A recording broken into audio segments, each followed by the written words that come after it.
Those steel giants of World War II. How many do you know? From palm-sized mini-boats to huge behemoths over half a meter long. Relive those classic warships. Without further ado, let's set sail immediately. Let's start with this little mini one. It's made up of only 18 parts. It looks quite abstract. Next up is the Soviet cruiser Kirov. He's a tough guy who experienced the defense of Tallinn. The British cruiser Belfast, with 78 parts. Whether escorting the Arctic convoys or the Normandy landings, it was always at the forefront. Hundreds of them. USS Missouri battleship, the main force of the Pacific Theater. In 1945, the Japanese surrender ceremony was held on its deck. Now retired and on display at Pearl Harbor.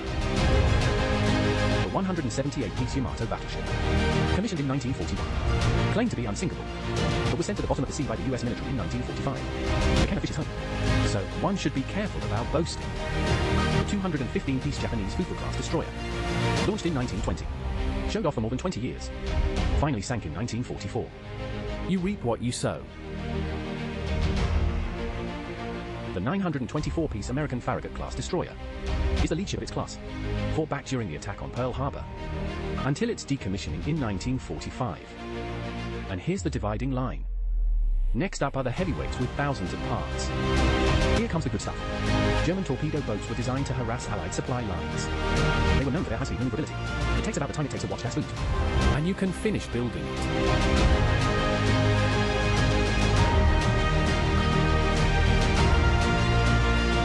The Z-1 Leverett Moss German destroyer with 1092 pieces. Commissioned in 1937, but sunk due to friendly fire. Sunk in the 1940 Wilhelmshaven operation.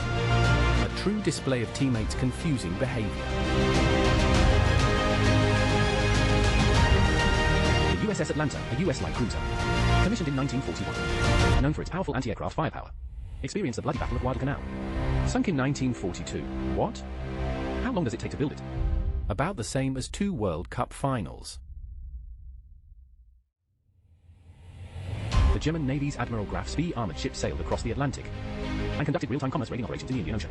Building this set, you also have to be as elusive as a raiding ship, because it will mysteriously disappear halfway through. A few Lego bricks.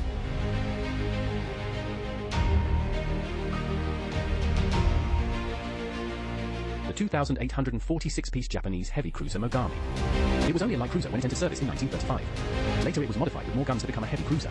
As a result, it participated in the battles of Midway and Meta Gulf, and took the worst beating. Sunk in 1944. So, it's better to hone your skills than to modify to save face. The 2,927-piece USS Tennessee battleship survived the Pearl Harbor attack. After being refitted, it swept across the Pacific battlefield. Participated in the Saipan and Okinawa campaigns. Retired in 1947.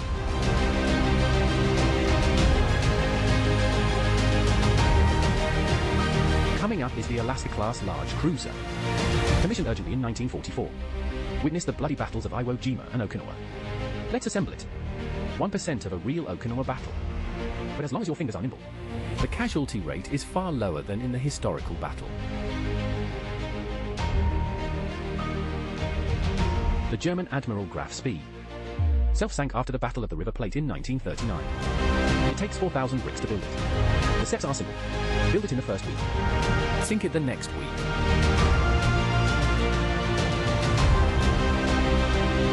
It's not over yet. Right, the final boss is here. The French Dunkirk-class battlecruiser. Born to counter German armored ships.